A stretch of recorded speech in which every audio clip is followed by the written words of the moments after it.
बिस्मिल्लाहिर्रहमानिर्रहीम अस्सलाम वालेकुम students, welcome to all of you in physics hub.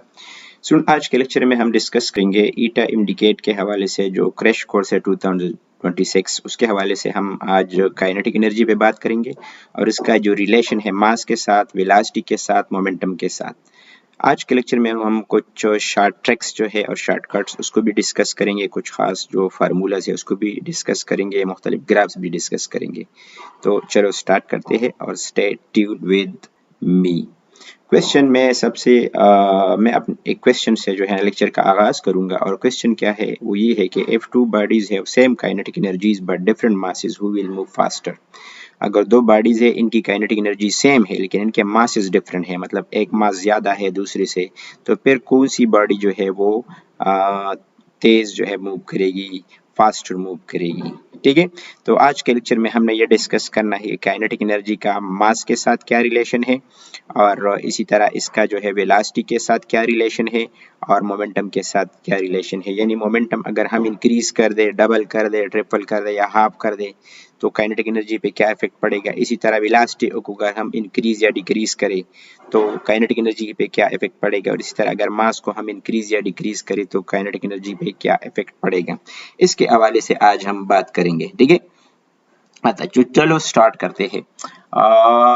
सबसे पहले आप लोगों को ये पता होना चाहिए कि काइनेटिक एनर्जी क्या है। काइनेटिक एनर्जी जो है, आप लोगों ने काइनेटिक एनर्जी को इस तरह डिफाइन किया हुआ है, energy possessed by a body due to its motion. ठीक है, और इसके लिए जो आप जनरली इक्वेशन यूज करते हैं वो है हाफ एम वी स्क्वायर। ठीक है, क्या है हाफ एम वी स्क्वायर, मतलब ये है कि जो काइनेटिक एनर्जी है वो डिपेंड कर रही है दो चीजों पे। काइनेटिक एनर्जी किन चीजों पे डिपेंड कर रही है, इस फार्मूले के मुताबिक डिपेंड कर रही है मास पे डिपेंड कर रही है एक, और दूसरा डिपेंड कर रही है किस चीज पे, वेलोसिटी पे डिपेंड कर रही है। लेकिन वेलोसिटी स्क्वायर्ड पे डिपेंड कर रही है, सिर्फ वेलोसिटी पे डिपेंड नहीं कर रही।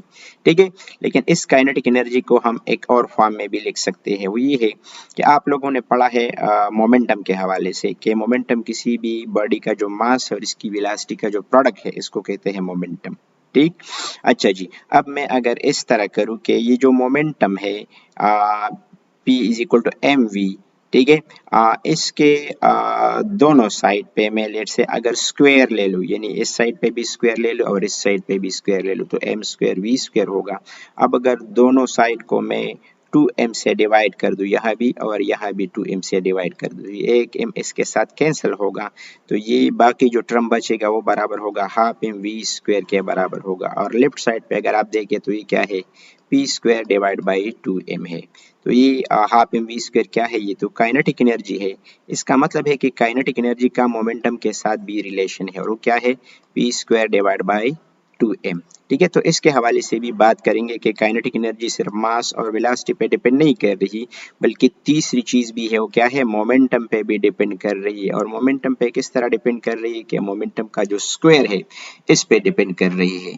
ठीक है, तो इसके हवाले से आज हम बात करेंगे। ठीक है, सबसे पहले बात करते हैं मास के हवाले से। लेट से अगर हम ये वाला फार्मूला काइनेटिक एनर्जी के लिए यूज कर रहे हैं, हाफ एम वी स्क्वायर इस्तेमाल कर रहे हैं। ठीक है, तो अगर नंबर वन अगर मैं कंसिडर करूं कि किसी बॉडी की जो वेलोसिटी है वो कांस्टेंट है, वेलोसिटी कांस्टेंट है, तो काइनेटिक एनर्जी का मास के साथ क्या रिलेशन है, it is directly proportional to the mass of the body. ठीक है, अगर हम मास को डबल कर दे, let's say m dash is equal to 2m कर दे तो काइनेटिक एनर्जी पे क्या असर पड़ेगा, जो काइनेटिक एनर्जी है नई काइनेटिक एनर्जी के ई डैश वो भी क्या हो जाएगी, डबल हो जाएगी, इनिशियल काइनेटिक एनर्जी के डबल हो जाएगी। इसी तरह अगर हम मास को लेट्स से 3 टाइम इंक्रीज करें, m dash is equal to 3m कर दे तो काइनेटिक एनर्जी पे क्या इफेक्ट पड़ेगा, काइनेटिक एनर्जी जो है वो 3 टाइम्स बढ़ेगी इनिशियल काइनेटिक एनर्जी के। इसी तरह अगर मास को हम हाफ कर दे, let's say m divide by 2 कर दे तो काइनेटिक एनर्जी ये भी हाफ हो रह जाएगी, यानी काइनेटिक एनर्जी भी, फाइनल काइनेटिक एनर्जी जो है वो इनिशियल काइनेटिक एनर्जी के हाफ रह जाएगी। ठीक है, तो काइनेटिक एनर्जी के साथ इसका जो रिलेशन है वो क्या है, वो डायरेक्ट रिलेशनशिप है कि अगर किसी बॉडी का जो मास है वो बढ़ता है तो इसकी काइनेटिक एनर्जी जो है वो लीनियरली बढ़ती है। यानी मैं अगर ग्राफ ड्रा करूं इन दोनों के दरमियान, काइनेटिक एनर्जी और मास के दरमियान अगर हम ग्राफ ड्रा करें, लेट्स से मैं हॉरिजॉन्टल एक्सिस पे मास लेता हूं और वर्टिकल एक्सिस पे मैं काइनेटिक एनर्जी लेता हूं, तो जैसे जैसे मैं मास को इंक्रीज कर रहा हूं काइनेटिक एनर्जी भी इंक्रीज कर रही है। तो ये इन पॉइंट्स को अगर आपस में मैं मिलाऊँ तो इससे मुझे एक इस तरह स्ट्रेट लाइन मिलेगा। मतलब काइनेटिक एनर्जी और जो मास है इनके दरमियान क्या रिलेशन है, लीनियर रिलेशनशिप है। इस तरह का क्वेश्चन भी पूछा जा सकता है इंडिकेट में कि काइनेटिक एनर्जी और मास के दरमियान क्या रिलेशन है, तो इनके दरमियान लीनियर रिलेशनशिप है। या इस तरह का क्वेश्चन आ सकता है कि काइनेटिक एनर्जी और मास के दरमियान जो ग्राफ होगा वो किस तरह होगा। मतलब ये आपसे इस तरह पूछ सकते हैं कि ये स्ट्रेट लाइन है, दूसरा आपसे पूछ सकता है कि कर्व लाइन है, तीसरा पूछ सकता है कि ये सर्कल है या कोई और ऑप्शन भी हो सकता है। तो इनके दरमियान जो रिलेशन है वो क्या है, वो स्ट्रेट लाइन है। ठीक है, ये तो मास के साथ इसका रिलेशन है। अब बात करते हैं वेलोसिटी की बात करते हैं, काइनेटिक एनर्जी और वेलोसिटी के दरमियान क्या रिलेशन होगा। ठीक है, अच्छा जी, तो आप लोगों को पता है कि अगर मास को हम कांस्टेंट रख के, मास जो है m, इसको अगर हम कांस्टेंट रख के और हम काइनेटिक एनर्जी और वेलोसिटी के दरमियान रिलेशन ड्रा करें तो this is directly proportional to v square not v। ठीक है ना, is a square of the velocity, kinetic energy बढ़ रही है। मतलब ये है कि अगर वेलोसिटी को हम लेट से डबल कर दे, v dash is equal to 2v, तो काइनेटिक एनर्जी पे क्या असर पड़ेगा, काइनेटिक एनर्जी जो है वो 4 टाइम्स बढ़ेगी, क्योंकि यहाँ पे हमने v स्क्वायर की जगह v 2v पुट करना है और 2v स्क्वायर जो होगा वो बराबर होगा 4v स्क्वायर के, तो काइनेटिक एनर्जी 4 टाइम्स बढ़ेगी। अगर मैं वेलोसिटी को इंक्रीज कर दूं 3 टाइम्स तो काइनेटिक एनर्जी पे क्या असर पड़ेगा, नई जो काइनेटिक एनर्जी होगी वो 9 टाइम्स बढ़ेगी आप इनिशियल काइनेटिक एनर्जी। ठीक है, इसी तरह अगर हम वेलोसिटी को लेट से हाफ कर दे, v डिवाइड बाई 2 कर दे, तो काइनेटिक एनर्जी पे क्या असर पड़ेगा। देखिए काइनेटिक एनर्जी है हाफ एम वी स्क्वायर, तो इसमें वैल्यू पुट करें हाफ ऑफ m और v की जगह v बाई 2 पुट करें और इसका स्क्वायर ले लें, तो हमारे पास क्या आएगा 1/4 kinetic energy, initial kinetic energy, यानी 4 टाइम्स ये डिक्रीज हो जाएगी। जो फाइनल काइनेटिक एनर्जी है वो 4 टाइम्स डिक्रीज हो जाएगी। ठीक है, तो काइनेटिक एनर्जी जो है वो वेलोसिटी के साथ इसका जो रिलेशन है वो ये है कि जैसे जैसे आप वेलोसिटी को इंक्रीज करते हो तो काइनेटिक एनर्जी जो है वो डबल इंक्रीज हो जाती है। ठीक है, अब अगर ग्राफ की बात करें, काइनेटिक एनर्जी और वेलोसिटी के दरमियान जो ग्राफ होगा, काइनेटिक एनर्जी वर्सेस वेलोसिटी, इसका जो ग्राफ होगा वो कैसे होगा। ठीक है, तो अगर मैं वर्टिकल एक्सिस पे काइनेटिक एनर्जी ले लूँ और हॉरिजॉन्टल एक्सिस पे मैं वेलोसिटी ले लूँ, तो ये काइनेटिक एनर्जी है। ठीक है, तो इनके दरमियान जो ग्राफ होगा वो इस तरह की कर्व लाइन आएगी। ठीक है, वो कर्व लाइन आएगी। मतलब अगर हम स्टार्ट करें यहाँ से, तो जैसे जैसे हम वेलोसिटी को इंक्रीज करते हैं तो ये 2 times, 4 times, 9 times, 25 times, 16 times इस तरह बढ़ेगी। तो इसका जो ग्राफ होगा वो इस तरह कर्व लाइन आएगी। तो आपसे इस किस्म का कोई क्वेश्चन पूछा जा सकता है कि काइनेटिक एनर्जी और वेलोसिटी में क्या रिलेशन है, काइनेटिक एनर्जी और वेलोसिटी में क्या रिलेशन है, तो आप कहेंगे कि ये लीनियर नहीं है बल्कि क्या है, नॉन लीनियर रिलेशन इसको कहते हैं। अगर कोई ग्राफ जो है वो स्ट्रेट लाइन नहीं होता तो ये नॉन लीनियर होता है। ठीक है, मतलब जितनी हम वेलोसिटी इंक्रीज कर रहे हैं उससे ज्यादा इंक्रीज या डिक्रीज आ रहे हैं काइनेटिक एनर्जी में। ठीक है, तो इनके दरमियान जो रिलेशन होगा वो इस तरह की कर्व लाइन आएगी, स्ट्रेट लाइन नहीं होगी। ठीक है, अच्छा, हम ये भी इस तरह का क्वेश्चन भी पूछा जा सकता है कि काइनेटिक एनर्जी का अगर मास को हम इंक्रीज करते हैं या वेलोसिटी को इंक्रीज करते हैं तो दोनों में से किसकी वजह से काइनेटिक एनर्जी में ज्यादा इंक्रीज आएगी, तो आपका जवाब होना चाहिए क्या, वेलोसिटी, क्योंकि काइनेटिक एनर्जी का v स्क्वायर के साथ रिलेशन है, मतलब ज्यादा बढ़ती है।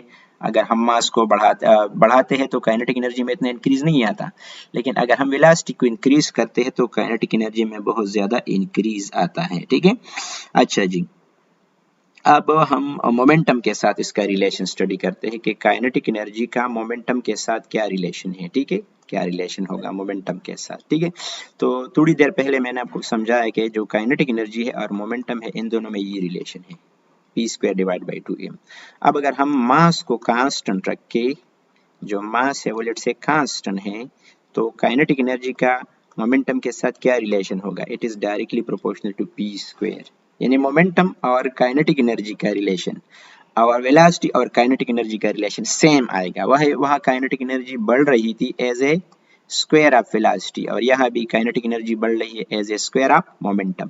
तो अगर आपसे क्वेश्चन पूछा जाए कि लेट से कोई बॉडी है, इसका जो मोमेंटम है वो हम डबल कर दें, यानी p dash is equal to 2p कर दें, तो काइनेटिक एनर्जी में कितना इंक्रीज या डिक्रीज आएगा, तो आपका जवाब होना चाहिए 4 टाइम इसमें जो है वो इंक्रीज आएगी। यानी final kinetic energy is equal to 4 time the initial kinetic energy. इसी तरह अगर मैं मोमेंटम को 3 टाइम्स इंक्रीज कर दूं तो काइनेटिक एनर्जी पे क्या इफेक्ट पड़ेगा, तो काइनेटिक एनर्जी जो है वो 9 टाइम बढ़ेगी क्योंकि वहां पे p स्क्वायर है। इसी तरह अगर मैं मोमेंटम को हाफ कर दूं तो काइनेटिक एनर्जी पे क्या इफेक्ट पड़ेगा, तो ये 4 टाइम डिक्रीज हो जाएगी। ठीक है, final kinetic energy is equal to 4 times 1/4 times the initial kinetic energy. ठीक है, तो मोमेंटम और काइनेटिक एनर्जी और वेलोसिटी और काइनेटिक एनर्जी इन दोनों के दरमियान सेम रिलेशन है। वहां पे काइनेटिक एनर्जी बढ़ रही है as a square of velocity, यहाँ पे बढ़ रही है as a square of momentum. तो ये रिलेशन आप लोगों ने याद रखना है।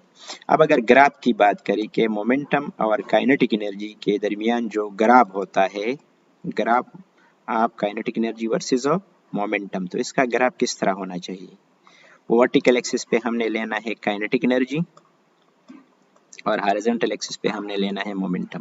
तो इसका जो ग्राफ होगा वो भी इस तरह कर्व लाइन आएगी, क्योंकि मोमेंटम जो है काइनेटिक एनर्जी जो है वो मोमेंटम के साथ लीनियर नहीं बन रही, बल्कि इनका जो ग्राफ है ये भी नॉन लीनियर ग्राफ है। इस तरह का क्वेश्चन पूछा जा सकता है कि मोमेंटम और काइनेटिक एनर्जी का जो ग्राफ होगा वो क्या होगा, स्ट्रेट लाइन होगा या कर्व लाइन होगी। तो ये कर्व लाइन होगी और इसका जो ग्राफ होगा वो नॉन लीनियर होगा, वो स्ट्रेट लाइन नहीं होगी। ठीक है, अच्छा, तो इस तरीके से जो काइनेटिक एनर्जी है वो मोमेंटम के साथ बढ़ रही है।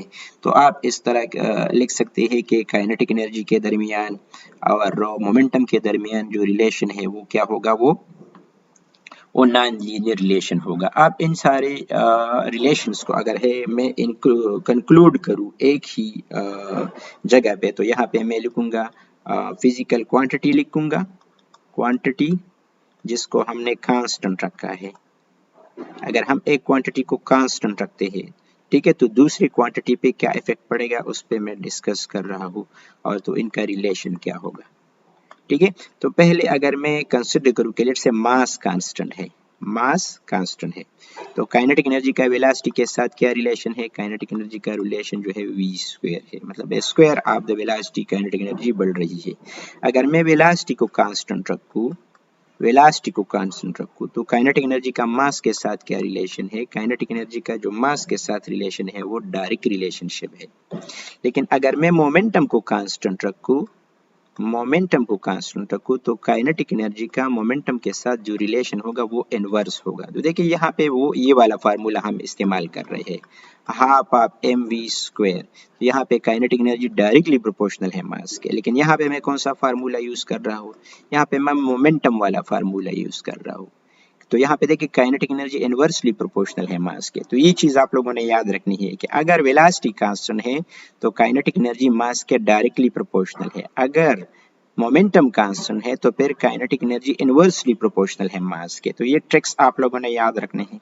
आपसे इंडिकेट में इस किस्म का क्वेश्चन पूछा जा सकता है कि हम मास को कांस्टेंट रख के तो काइनेटिक एनर्जी और वेलोसिटी का क्या रिलेशन होगा या इनका ग्राफ कैसा होगा, या इस तरह क्वेश्चन पूछ सकते हैं कि वेलोसिटी को अगर हम कांस्टेंट रखें तो काइनेटिक एनर्जी और मास में क्या रिलेशन होगा या इनका ग्राफ क्या होगा। ठीक है, तो यहाँ पे जो ग्राफ होगा इस केस में वो क्या होगा, वो इस तरह कर्व लाइन होगी। अगर इस केस में हम स्टडी करें तो इनका जो ग्राफ होगा वो स्ट्रेट लाइन आएगी, और यहाँ पे जो ग्राफ होगा वो क्या होगा, वो इनवर्स होगा, वो इस तरह आएगा।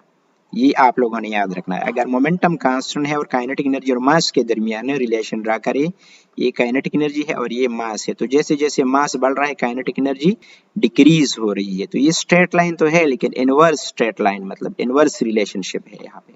जैसे जैसे मास बढ़ता है काइनेटिक एनर्जी जो है वो डिक्रीज हो रही है। ठीक है, अच्छा जी, अब कुछ शॉर्ट क्वेश्चन अगर हमसे पूछे जाते हैं इस किस्म के शॉर्ट क्वेश्चन, तो हमारा जवाब क्या होना चाहिए। ठीक है, अगर आपसे क्वेश्चन नंबर 1 मुख्तलिफ किस्म के जो क्वेश्चन है वो मैं आपसे पूछूंगा।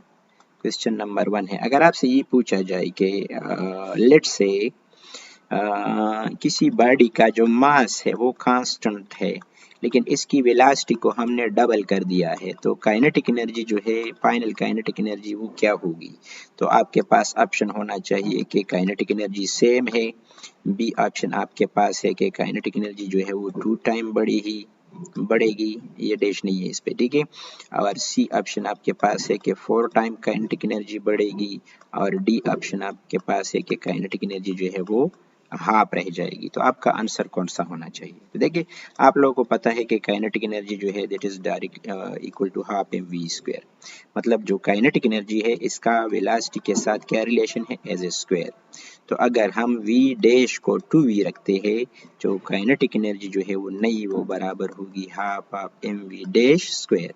इसमें वैल्यू पुट करें तो हाफ ऑफ एम और v डैश की जगह मैं 2v पुट करूंगा और होल स्क्वायर लूंगा। तो इसका जो आंसर आएगा वो ये आएगा कि final kinetic energy is equal to half of m 4v square. तो 4 को अगर हम कॉमन लेते हैं तो मैं लिख सकता हूँ हाफ एम वी स्क्वायर। मतलब जो फाइनल काइनेटिक एनर्जी है वो बराबर है 4 times the initial kinetic energy. तो हमारा जो करेक्ट ऑप्शन होगा वो होगा option number C number option जो है वो करेक्ट ऑप्शन है। ठीक है, अच्छा जी, काइनेटिक एनर्जी इसका दूसरा क्वेश्चन ये है कि एफ वेलोसिटी इज कांस्टेंट। अगर कोई बॉडी है इसकी वेलोसिटी कांस्टेंट है, ठीक है, और इसका जो मास है उसको लेट से हम इंक्रीज करें, एम डैश को अगर हम करें लेट से 3 टाइम्स एम, यानी इसका मास हम 3 टाइम इंक्रीज करें, तो जो काइनेटिक एनर्जी है नई काइनेटिक एनर्जी वो कितनी इंक्रीज होगी या डिक्रीज होगी? ऑप्शन ए आपके पास है कि काइनेटिक एनर्जी जो है सेम रहेगी, बी ऑप्शन आपके पास है कि 2 टाइम्स बढ़ेगी, और सी ऑप्शन के आपके पास है 3 टाइम्स बढ़ेगी, और डी ऑप्शन आपके पास है कि काइनेटिक एनर्जी जो है वो हाफ रह जाएगी। तो कौन सा ऑप्शन आपके पास दुरुस्त होना चाहिए? ए, बी, सी और डी? आप इसको सॉल्व करके भी कमेंट्स में जवाब दे सकते हैं कि क्वेश्चन नंबर 2 का क्या जवाब होना चाहिए। ठीक है, अच्छा तो चलो सॉल्व करते हैं। काइनेटिक एनर्जी को हम इस तरह लिखते हैं half of m v square. अब यहाँ पे हमें गिवन है कि वेलोसिटी को हमने कांस्टेंट रखा हुआ है, तो काइनेटिक एनर्जी का मास के साथ रिलेशन बनता है डायरेक्ट रिलेशनशिप। ठीक है, मीन्स के अगर हम मास को 3 टाइम्स इंक्रीज कर दे तो नई जो काइनेटिक एनर्जी होगी वो होगी half of m dash v square. तो यहाँ पे वैल्यू पुट करें half of 3m v square. तो अगर मैं 3 को कॉमन लूँ तो मैं लिख सकता हूँ 3 into half of m v square, यानी जो फाइनल काइनेटिक एनर्जी है वो बराबर होगी 3 times the initial kinetic energy. तो हमारा ऑप्शन है ऑप्शन नंबर सी। ठीक है, इस तरीके से आप क्वेश्चन जो है वो सॉल्व कर सकते हैं। चलो मोमेंटम पे भी एक क्वेश्चन ले लेते हैं। क्वेश्चन नंबर 3 है, अगर आपसे ये पूछा जाए क्वेश्चन इस तरह का हो कि F kinetic energy sorry F mass of a body is constant और इसका जो मोमेंटम है नया मोमेंटम वो लेट से 2 टाइम्स इनिशियल मोमेंटम के इंक्रीज करे, तो जो नई काइनेटिक एनर्जी होगी उस पर क्या इफेक्ट पड़ेगा? तो आप लोगों को पता है कि काइनेटिक एनर्जी और मोमेंटम के दरमियान जो रिलेशन है वो है P square divide by 2m। मतलब ये है कि काइनेटिक एनर्जी जो है वो डायरेक्टली प्रोपोर्शनल है पी स्क्वायर के।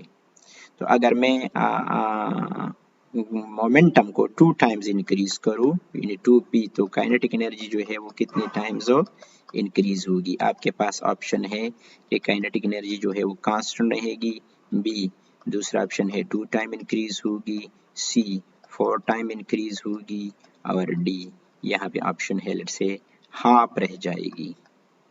तो आपके नॉलेज के मुताबिक कौन सा ऑप्शन हमारे पास ठीक होना चाहिए? ऑप्शन नंबर सी, क्योंकि काइनेटिक एनर्जी और मोमेंटम में जो रिलेशन है वो है P square divide by 2m। तो इसमें अगर हम वैल्यू पुट करें तो 2p whole square divide by 2m, mass constant है तो ये होगा 4p square divide by 2m, और यहाँ से अगर 4 कॉमन ले लो तो p square divide by 2m। Means जो काइनेटिक एनर्जी है वो इनिशियल काइनेटिक एनर्जी के 4 टाइम्स जो है वो डिक्रीज होगी। ठीक है, अच्छा जी, अगर एक और क्वेश्चन हम ले लें, क्वेश्चन नंबर 4 हो। क्वेश्चन नंबर 4 है कि अगर किसी बॉडी का मोमेंटम जो है वो कांस्टेंट है, ठीक है, और हम मास जो है इसको लेट से 2 टाइम इंक्रीज करें तो काइनेटिक एनर्जी जो है उस पर क्या इफेक्ट पड़ेगा? ऑप्शन ए आपके पास है कि काइनेटिक एनर्जी जो है वो लेट से हाफ रह जाएगी, बी ऑप्शन आपके पास है काइनेटिक एनर्जी जो है वो सेम रहेगी, सी ऑप्शन आपके पास है काइनेटिक एनर्जी 2 टाइम्स इंक्रीज होगी, और डी ऑप्शन आपके पास है कि काइनेटिक एनर्जी जो है वो 4 टाइम डिक्रीज होगी। तो option A B C D में कौन सा करेक्ट है? अच्छा जी, तो मैंने आपको बताया था काइनेटिक एनर्जी और मोमेंटम में जो रिलेशन है वो है P square divide by 2m। अब यहाँ पे दिया गया है कि मोमेंटम कांस्टेंट है, तो मतलब काइनेटिक एनर्जी और मास में जो रिलेशन है वो क्या है, इनवर्स रिलेशनशिप है। मतलब अगर मास इंक्रीज होगी तो काइनेटिक एनर्जी डिक्रीज होगी। तो यहाँ पे अगर मास को हम लेट से 2 टाइम इंक्रीज करें, अगर मास को हम 2 टाइम इंक्रीज करें,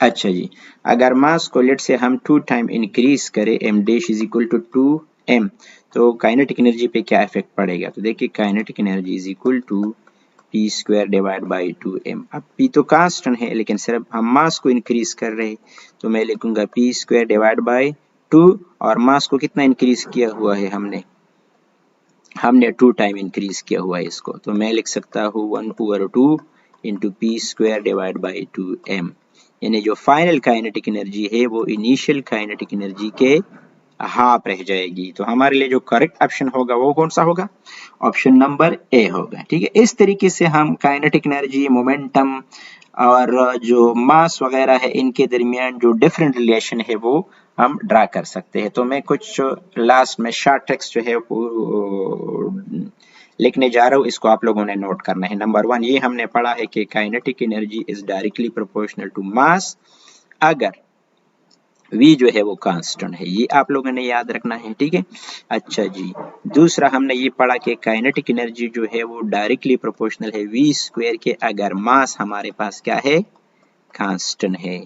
तीसरा हमने ये पढ़ा कि काइनेटिक एनर्जी जो है वो डायरेक्टली प्रोपोर्शनल है p स्क्वायर के अगर मास हमारे पास कांस्टेंट है। ठीक है, और फोर रिलेशन हमने ये पढ़ा कि काइनेटिक एनर्जी जो है वो इनवर्सली प्रोपोर्शनल है m के अगर p हमारे पास कांस्टेंट है। ठीक, इसका ग्राफ किस तरह आएगा, इसका जो ग्राफ होगा वो लीनियर रिलेशनशिप है, तो इनके दरमियान जो ग्राफ होगा वो स्ट्रेट लाइन होगी। यहाँ पे m और यहाँ पे काइनेटिक एनर्जी, तो इसका स्ट्रेट लाइन होगा और ग्राफ जो है वो ओरिजिन से पास होगा, ये ओरिजिन है। ठीक है, और ये स्ट्रेट लाइन है, क्या है, स्ट्रेट लाइन। ठीक है, इसी तरह अगर मैं इसको ड्रा करूँ, यहाँ पे काइनेटिक एनर्जी वेलोसिटी के दरमियान जो रिलेशन है इसको ड्रा करूँ, तो यहाँ पे मैं काइनेटिक एनर्जी लूंगा, यहाँ पे मैं लूंगा v। ठीक है, तो इनके दरमियान क्या आएगा, कर्व लाइन आएगी, क्योंकि वो तेजी से बढ़ रही है ये जो काइनेटिक एनर्जी है। ठीक है, अगर मैं इसके दरमियान ग्राफ ड्रा करूँ, ठीक है, काइनेटिक एनर्जी और p स्क्वायर के दरमियान, तो ये भी वेलोसिटी की तरह आएगा, यहाँ पे p और यहाँ पे काइनेटिक एनर्जी, तो ये भी कर्व लाइन आएगी, तेजी से बढ़ रही है। ठीक है, और लास्ट में जो मोमेंटम जो मास और काइनेटिक एनर्जी के दरमियान रिलेशन है, यहाँ पे काइनेटिक एनर्जी और यहाँ पे मास ड्रा करते थे, ये क्या होगा, ये स्ट्रेट लाइन होगी लेकिन ये क्या है, इनवर्स रिलेशनशिप है यहाँ पे। ठीक है, मतलब जैसे जैसे मास बढ़ेगा तो काइनेटिक एनर्जी जो है वो डिक्रीज होगी। ठीक है, तो आज के लेक्चर में इतना ही काफी। अगर आपको एमडीकेट के हवाले से किसी दूसरे टॉपिक में कोई मसला हो तो आप कमेंट्स में मुझे ज़रूर बता सकते हैं, इंशाल्लाह मैं उसको जल्दी से जो है ना अपलोड करने की कोशिश करूँगी। Thank you so much for watching.